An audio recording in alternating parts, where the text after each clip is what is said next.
Os 7 pecados capitais. Os 7 pecados capitais, eles existem em cada um de nós. E alguns dizem que eles são parte de nossas almas. Esses pecados são fatais, eles têm um efeito gravemente destruidor na vida espiritual de uma pessoa. Luxúria, inveja, gula, preguiça, avareza, ira e soberba. De acordo com a teologia cristã, pecar é simplesmente pensar nesses pecados capitais. A Bíblia diz que o resultado do pecado é a morte. Cada um desses pecados tem uma história secreta revelando como eles se tornaram capitais. Os 7 pecados capitais tiveram um enorme impacto na história, na sociedade e em nossas almas. Você não pode transgredir a lei moral de Deus sem que alguém pague um preço terrível.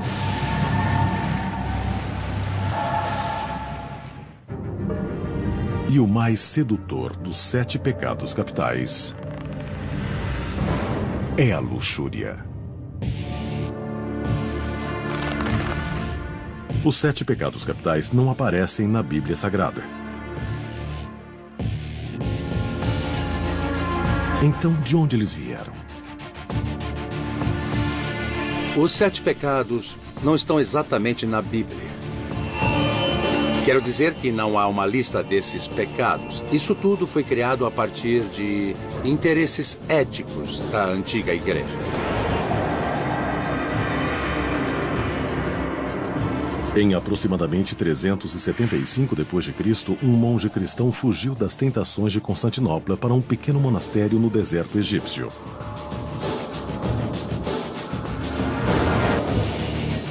Seu nome era Evagrius Ponticus. Essa existência isolada o levou a se aprofundar em sua alma e logo ele começou a catalogar seus pensamentos. Evagrio trabalhou nessa lista de pensamentos tentadores. Ele lutou com a soberba, a luxúria e a gula. Evagrius reduziu as numerosas tentações em uma única lista dos mais aterrorizantes e perigosos. A lista era composta de 8 pensamentos tentadores: luxúria, gula, preguiça, avareza, ira, soberba, vaidade e tristeza. De certa forma, você pode comparar esses pecados com a maconha, que é considerada uma droga de iniciação clássica. E esses são, na falta de um termo que explique melhor, pensamentos de iniciação. Você cai nesse padrão de pensamento e ele cria uma vulnerabilidade, ele cria uma falha. Ao criar a lista, Evagrius deve ter refletido sobre sua própria vida de pecados. O ex-diácono esteve envolvido com a esposa de um dignatário romano antes de se exilar no deserto.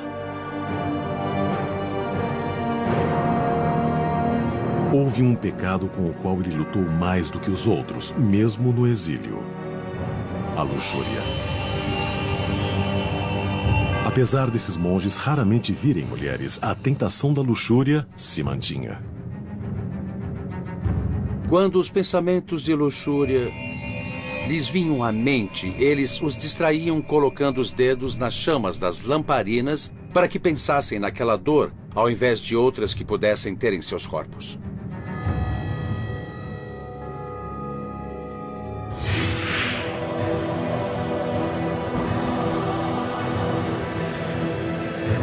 Pecado da luxúria.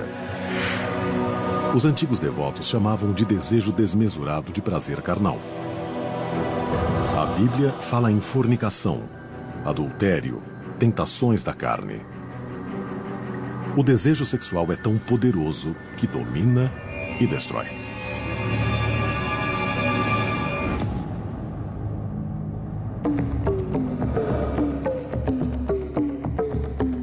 Apesar da luxúria não ser condenada no mundo antigo, e sim celebrada. Na Índia, os templos hindus em Khajuraho eram decorados com milhares de esculturas de posições sexuais complexas, retiradas dos escritos eróticos chamados de Kama Sutra. Esse antigo texto hindu detalha 64 tipos de atos sexuais e discute os aspectos sagrados das práticas da prostituição, do sexo grupal, da homossexualidade e do sadomasoquismo. No Kama Sutra, sexo e religião são um só. Mais perto de nós, o mundo greco-romano construiu monumentos para celebrar a sexualidade. Na Grécia clássica, fronteiras e estradas eram marcadas com gigantescos pênis de pedra chamados Herma, por causa do deus Hermes da fertilidade. O deus Dionísio era adorado com rituais sexuais selvagens nas florestas. O sexo era parte da religião. Na verdade, a palavra grega orgia significava originalmente ritual secreto. A atitude greco-romana em relação à sexualidade era mais parecida com a nossa, e para eles não havia nada que fosse proibido. O sexo era um tipo de experiência total do corpo. Tudo isso era perfeitamente aceitável para as classes superiores nas sociedades gregas e romanas. E ninguém praticou mais a adoração à luxúria que o Império Romano. A cidade portuária de Pompeia preserva alguns dos melhores exemplos da arte da antiga Roma. Pompeia é um sítio arqueológico encantador. Mas um dos aspectos mais encantadores dela é o fato de haver muita arte erótica por lá. A arte de Pompeia data do 1º século depois de Cristo.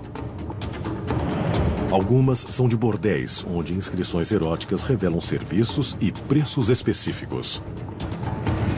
O que fica claro é que os romanos viviam a sexualidade e não tinham escrúpulos para demonstrá-la nas ruas, nas esquinas e em suas casas.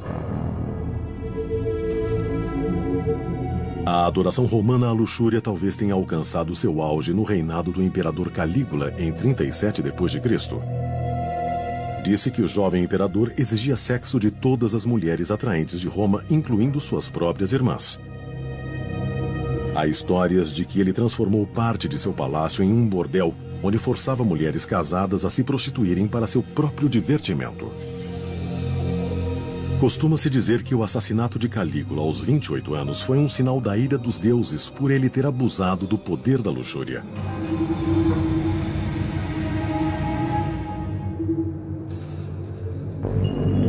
Os romanos transformaram a luxúria numa deusa, Vênus, a deidade voluptuosa da sexualidade. Uma das maneiras mais antigas de se pensar na criação é o fato dos deuses e deusas serem criados da mesma maneira que nós. Eles procriaram. Agradecemos aos deuses pela sua atividade sexual, porque é graças a isso que temos plantações, seres humanos e tudo que é vivo na face da Terra. Roma.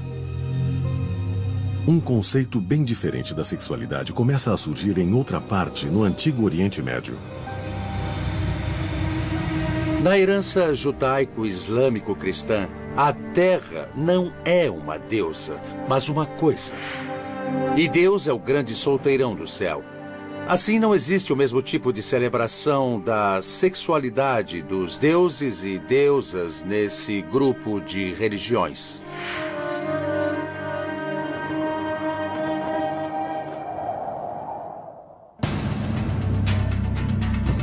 Deuteronômio.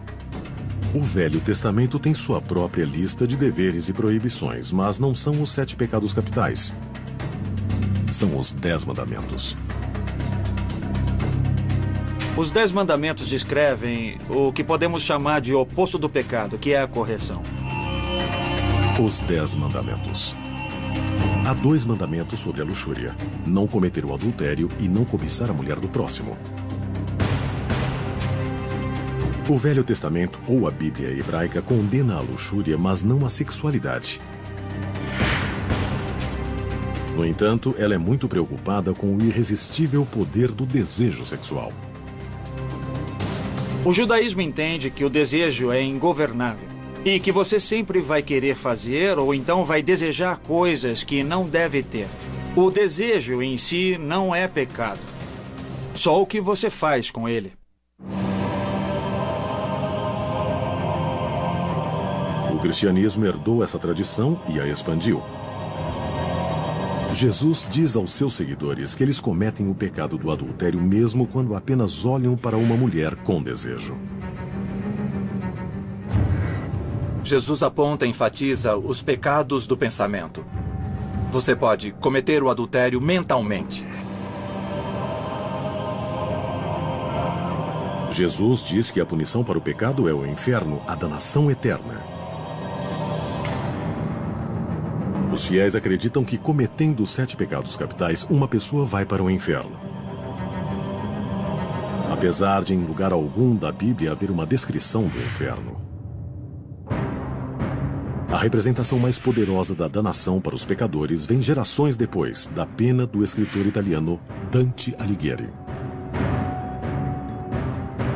Foi por volta de 1320 d.C. que Dante escreveu a Divina Comédia, uma descrição elaborada do inferno, do purgatório e do paraíso. A história começa quando Dante se vê perdido nas florestas escuras.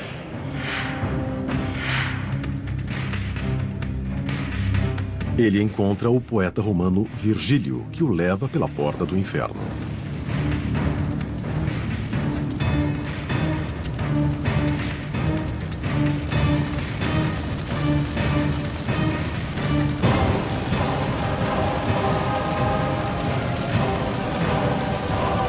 Dante descreve os 9 círculos do inferno. Os círculos têm punições progressivamente piores, do pecado menos ofensivo até o mais terrível. Todos os 7 pecados capitais estão representados. O preço que cada pecador deve pagar é de acordo com o crime que cometeu.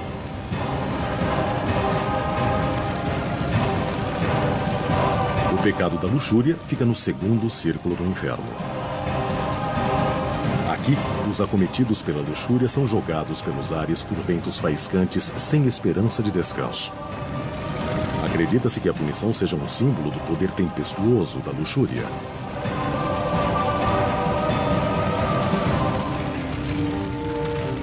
Dante tratou o pecado da luxúria como o menos grave dos pecados. Considera-se que ele tenha pegado leve porque seria mais culpado por esse pecado. Dante visita depois o purgatório, onde os luxuriosos são purgados pelas chamas que os consomem, como o desejo sexual um dia os consumiu. A representação de Dante foi tão poderosa que se tornou a versão do inferno mais comumente aceita pelo cristianismo. Mas essa representação do inferno não tem nada a ver com a Bíblia. Os círculos do inferno e as punições dos condenados só vêm da pena de Dante.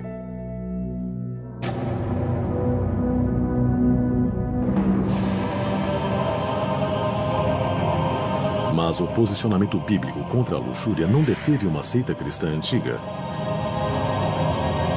Esses radicais tiveram uma visão muito diferente do pecado. Ao invés de condenar a luxúria como um pecado, eles celebraram como um sacramento. Os 7 pecados capitais.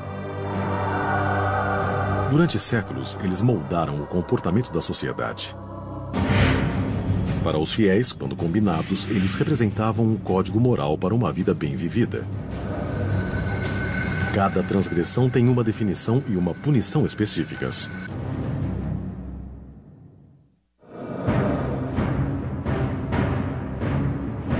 A religião cristã é bem específica em sua visão da luxúria. A Bíblia cristã diz: nem os imorais, nem os idólatras, nem os adúlteros, nem os efeminados, nem os sodomitas irão herdar o reino de Deus. Bíblia Sagrada. Nem sempre houve consenso nas visões sobre esse pecado. Um grupo de cristãos antigos via a luxúria bem diferente. Dizem que por volta de 325 d.C., um pequeno grupo de devotos cristãos se unia para a adoração.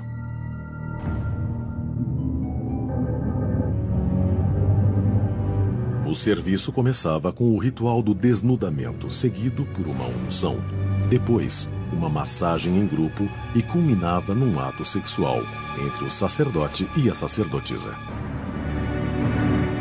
A seita era chamada de carpocrática, parte de um movimento chamado de cristianismo gnóstico. A palavra gnóstico vem da palavra grega gnosis, que significa conhecimento ou informação. Os gnósticos tinham uma ideia muito diferente sobre o que era pecado. Na verdade, no Evangelho de Maria, Jesus diz claramente que não existe o pecado. O bispo do século IV, Epifânio, descreve a orgia gnóstica em detalhes. Eles entram em um frenesi entre si, sujam suas mãos em suas secreções e rezam totalmente nus.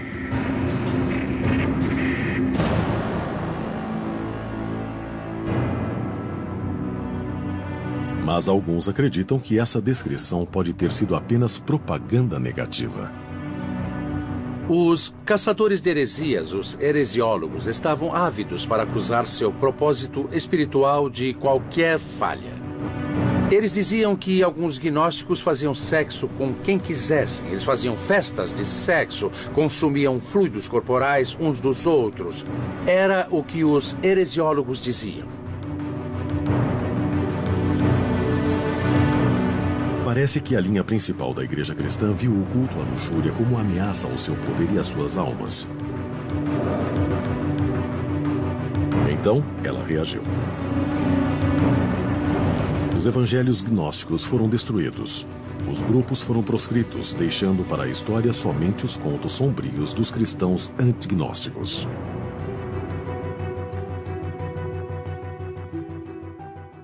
Mais ou menos na mesma época em que os gnósticos estavam desaparecendo, no século IV d.C., Evagrius Ponticus escreveu a primeira lista de 8 pensamentos tentadores. Mas ela foi pouco conhecida na época. Evagrius viveu em reclusão no deserto e fez sua lista somente para os monges.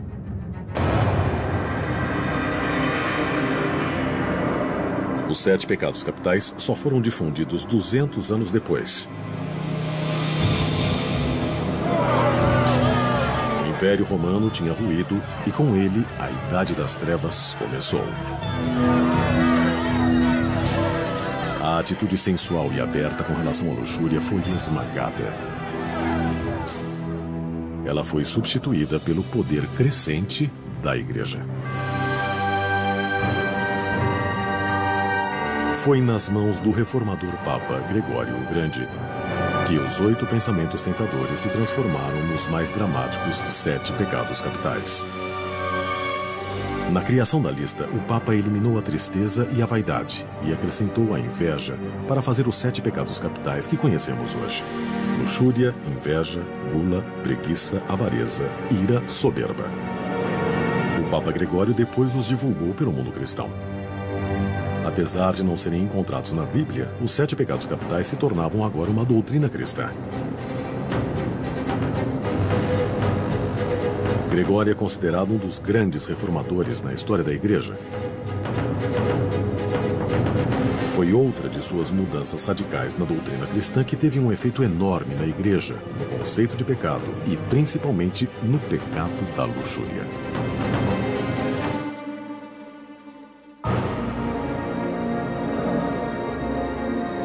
O Papa declarou que todos os padres na Igreja Católica Romana deviam ser celibatários.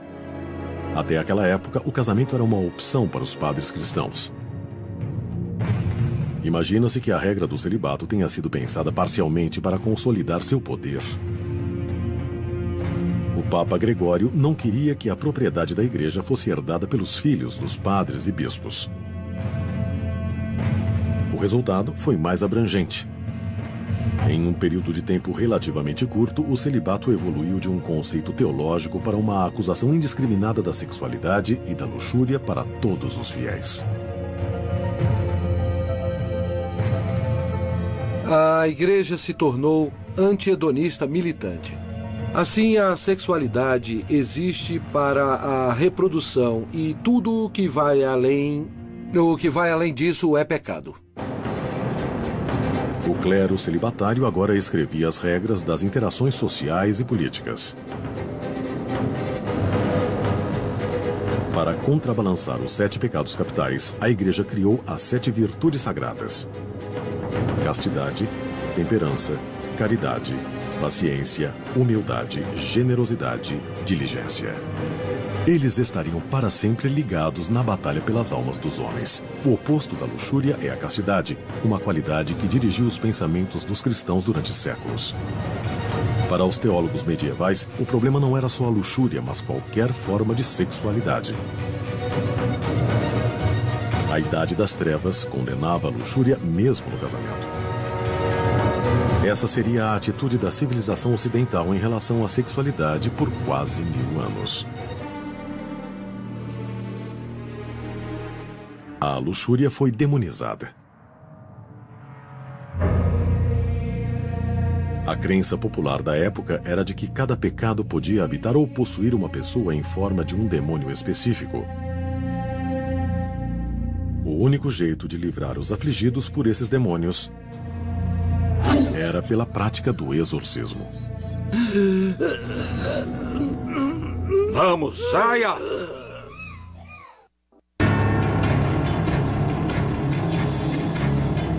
Os antigos monges cristãos acreditavam que os 7 pecados capitais tinham o poder de condenar o fiel à danação eterna.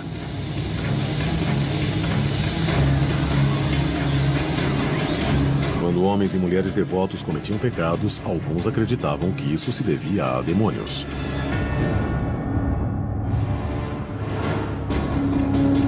A humanidade acreditou na existência de demônios por milhares de anos. A Bíblia hebraica fala de espíritos demoníacos no deserto. Jesus exorciza demônios no Novo Testamento. Monges lutavam contra demônios da luxúria e de outros pecados através da oração e do jejum. Dizia-se que demônios eram anjos que tinham se rebelado contra Deus e se unido a Satanás. Eles eram jogados no abismo do inferno e condenados a passar a eternidade atentando às almas de seres humanos. Os demônios são seres malignos, maléficos e sobrenaturais.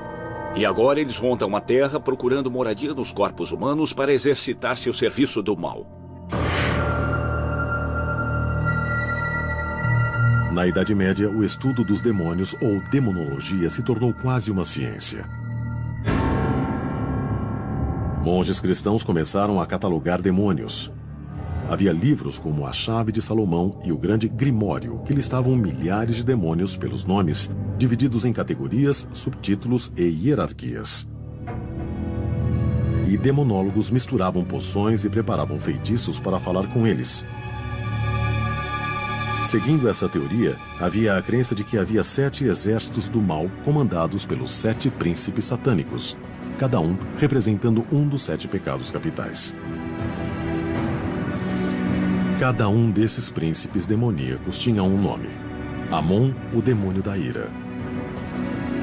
Belfegor, príncipe da preguiça, e o demônio do pecado da luxúria era Asmodeu. O nome Asmodeu provavelmente vem de uma deidade pagã persa chamada Eishmadeva. Uma das primeiras aparições desse demônio em escrituras é no livro de Tobias, onde o demônio possui sexualmente uma linda e jovem mulher e a força a matar 7 de seus pretendentes. O demônio é um ser perigoso e poderoso. Mas textos mágicos, como o Testamento de Salomão, dizem que Asmodeu podia ser controlado através de feitiços. Também se achava que esse príncipe demoníaco podia ser forçado a realizar os desejos sexuais e até podia permitir relações sexuais com belos demônios femininos, chamados de súcubos, que davam prazeres incríveis enquanto consumiam as almas dos humanos.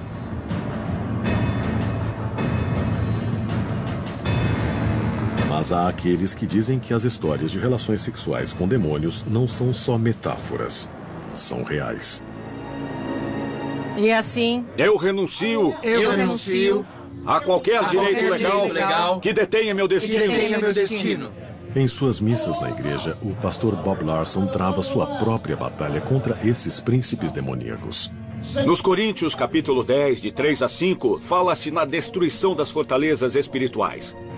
Os 7 pecados capitais atacam a sociedade da qual todos nós fazemos parte. Somos todos parte de uma trama entrelaçada. Alguém ganha e alguém perde quando a lei moral é transgredida. É por isso que há 7 pecados capitais, e eles são fatais. Vai, traz minha Bíblia, rápido.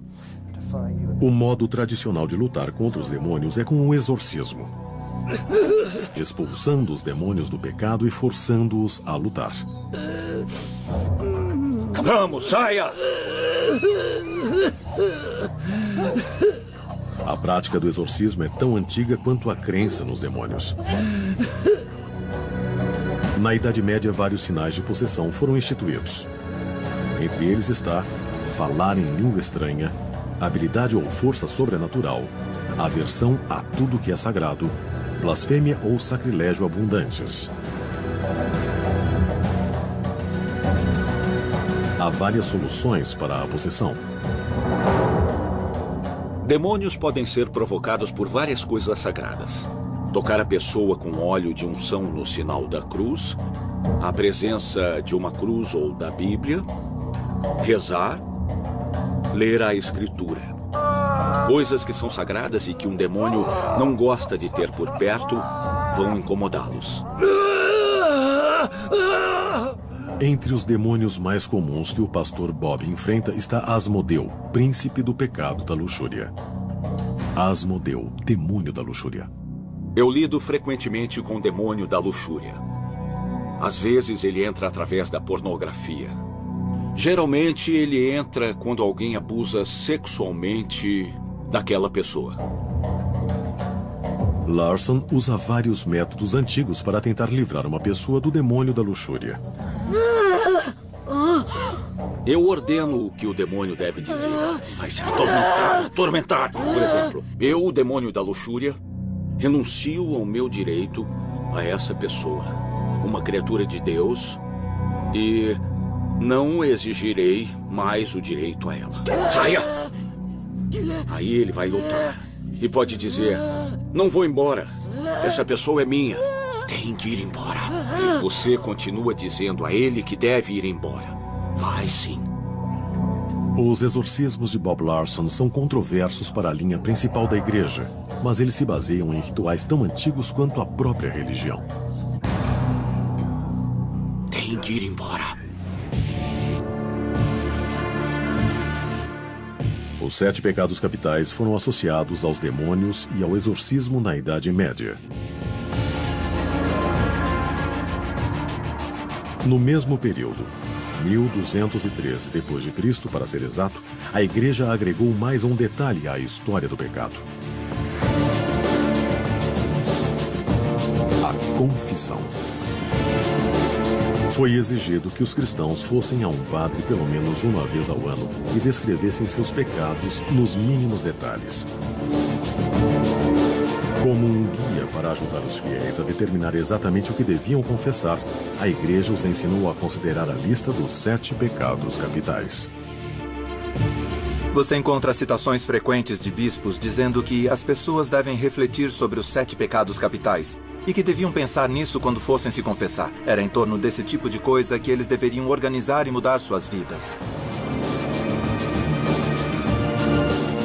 Os 7 pecados capitais foram institucionalizados. Eles se tornaram parte da cultura popular por toda a Europa.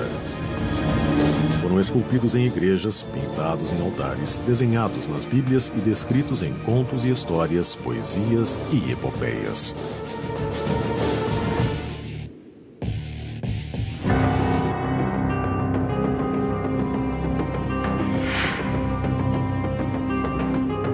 Depois, no século XVI, o mundo cristão bem ordenado mudou dramaticamente. O cristianismo se dividiu em 2 campos, o protestante e o católico. A cisão é chamada de Reforma Protestante. Ela começou em 1517 e durou mais 150 anos. Um dos pontos principais de diferença era que os protestantes rejeitavam o conceito da confissão, mas mantinham um profundo interesse no pecado da luxúria.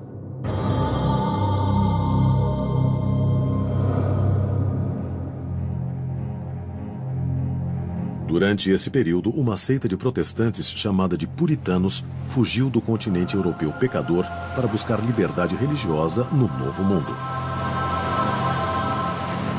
Os puritanos foram nomeados assim por causa de suas crenças devotas e seu objetivo principal de criar uma forma mais pura de adoração e doutrina. Eles pretendiam criar uma colônia na América do Norte onde o pecado não seria tolerado. 1620 d.C. Quando os puritanos chegaram a Plymouth, em Massachusetts, em 1620, formaram uma colônia onde o pecado da luxúria era central em sua teologia e seu código de leis. Em Plymouth, cometer o pecado da luxúria trazia penalidades graves. Mulheres flagradas cometendo adultério eram condenadas a usar a letra A para o resto de suas vidas.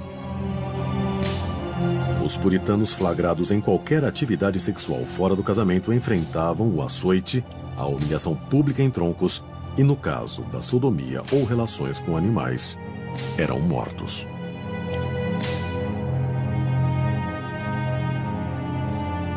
Apesar da visão repressiva dos puritanos, o pecado da luxúria nunca foi eliminado. Alguns dizem que é porque a humanidade sempre teve a luxúria inata.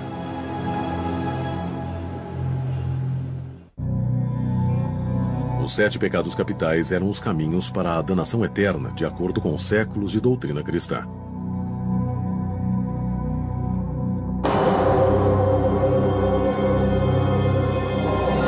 O pecado da luxúria é condenado na Bíblia, na tradição cristã e na herança puritana americana. Mas apesar da repressão, o demônio da luxúria nunca desapareceu.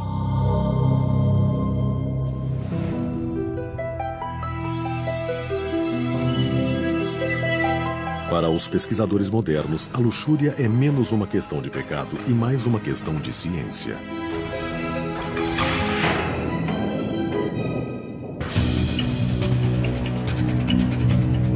Os 7 pecados capitais são totalmente carregados de biologia. A luxúria, a ira ou a avareza são sentimentos que, se praticados com moderação, contribuem para o sucesso dos indivíduos que os praticam.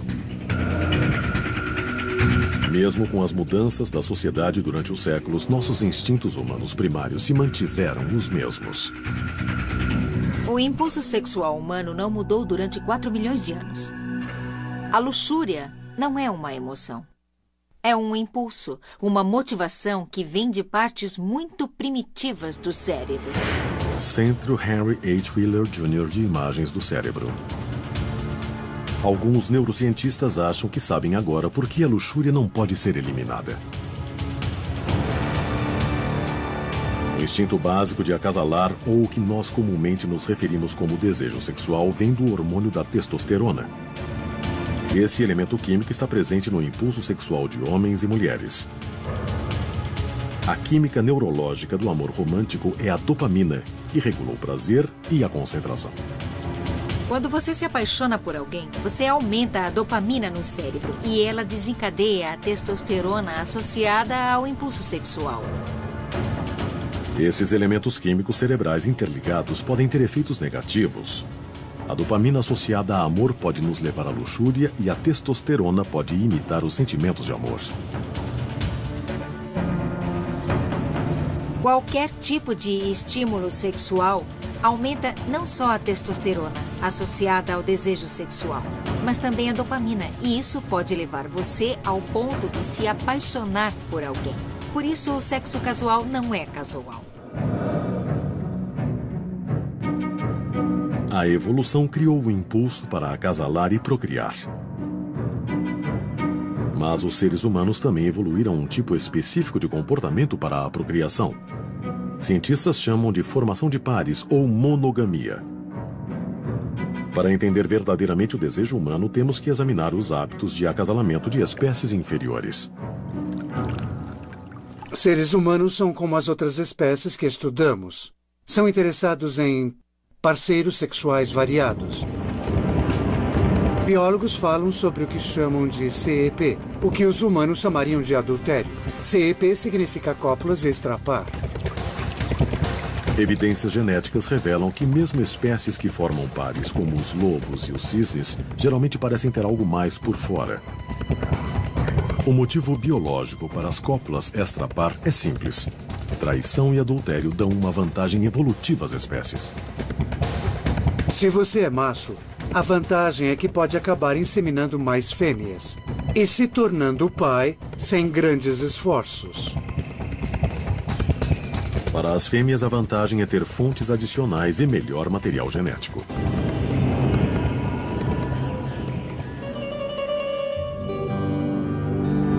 Talvez o único motivo da luxúria ser chamada de pecado seria para controlar a cópula extrapar, ou como os humanos chamam, o adultério.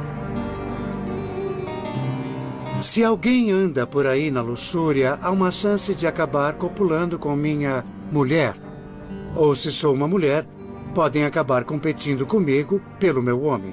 Da perspectiva da sociedade, é vantajoso conter a luxúria dos indivíduos. Durante séculos, houve uma grande cruzada para reprimir o pecado da luxúria que obteve muito sucesso. Bíblia Sagrada. Mas o início do século XX seria um renascimento. E a luxúria se beneficiaria dele. As 25 celebridades mais sensuais. Os 7 pecados capitais foram compilados pela Igreja Cristã como um código moral para todos os fiéis. O pecado da luxúria teve uma história cheia de altos e baixos. Celebrado entre os antigos gregos e romanos, difamado na Idade Média e até mesmo proscrito pelos puritanos na América.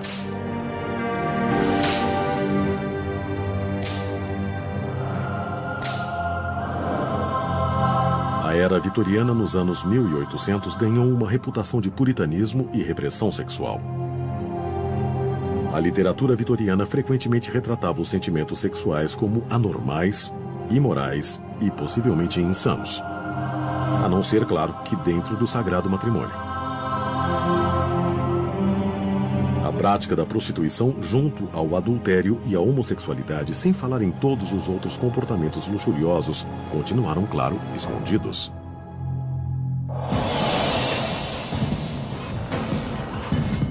Uma nova era para a luxúria começou na virada do século XX, quando a industrialização trouxe avanços tecnológicos e urbanização. As garçons dos anos 20 marcaram uma evolução no conceito de luxúria, uma nova visão sexualizada da mulher. Nos anos 50, a pílula anticoncepcional estava disponível e pronta para transformar a sexualidade e o pecado da luxúria.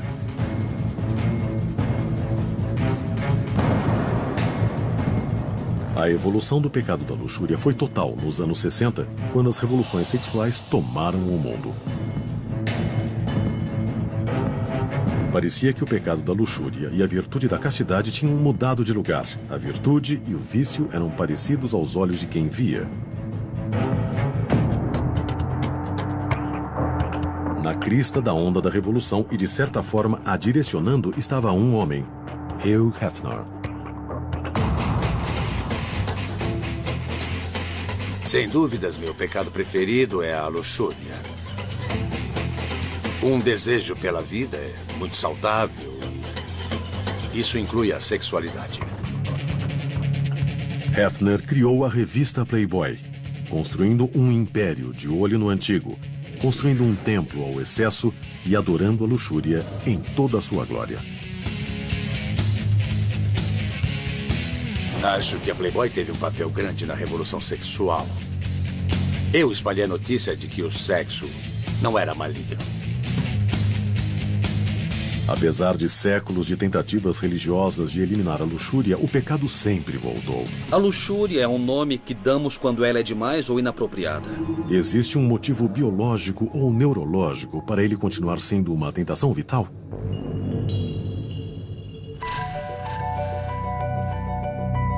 Em Seattle, Washington, somente pessoal autorizado, forte campo magnético, perigo. Cientistas tentam mapear a arquitetura neural da sexualidade humana.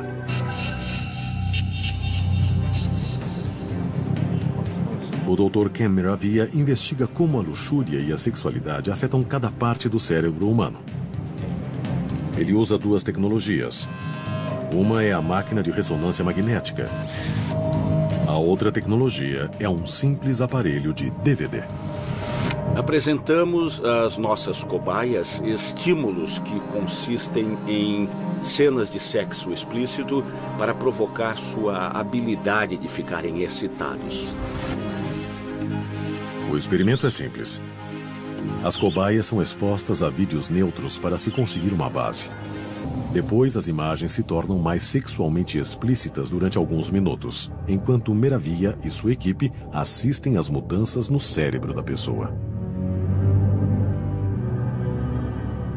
Temos áreas nos lóbulos frontais que são associadas à recompensa e aos sentimentos de prazer. Elas são ativadas com a excitação. A amígdala se ativa e essa é uma das áreas de avaliação na tomada de decisões do cérebro.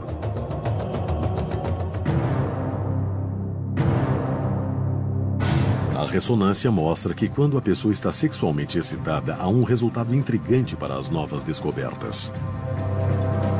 Também descobrimos que certas áreas do cérebro parecem se tornar menos ativas e parecem ser as áreas relacionadas ao julgamento moral, à inibição.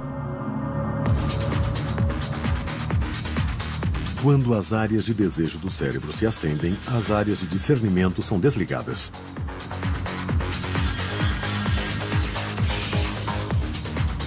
A conclusão: quanto mais uma pessoa fica excitada, menos acesso ela tem ao discernimento claro. Parece que a ciência mostra uma ligação direta entre o desejo e o discernimento fraco. A teoria reforça a premissa básica dos sociólogos que estudam essa área do comportamento humano. Os pecados são bons, adaptáveis. O desejo sexual é normal, apropriado e saudável. A luxúria é um nome que damos quando ela é demais ou inapropriada. Por essa definição, algo se torna pecado quando é destrutivo. Parece que, de acordo com a ciência, é menos uma questão de ir para o inferno e sim de ir longe demais. Todos os 7 pecados capitais têm a ver com os excessos. Porque uma boa vida é sempre uma questão de moderação.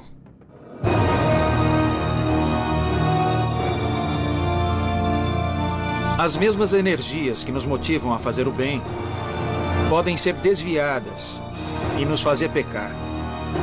Então, é importante entendermos que essa é uma batalha permanente e intrincada dentro de todas as almas.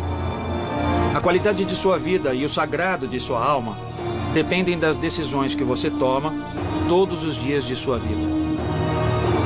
No cristianismo, um pecado é um pecado e pronto. Não é uma questão do que passa nos padrões de hoje em dia. Esses são padrões eternos.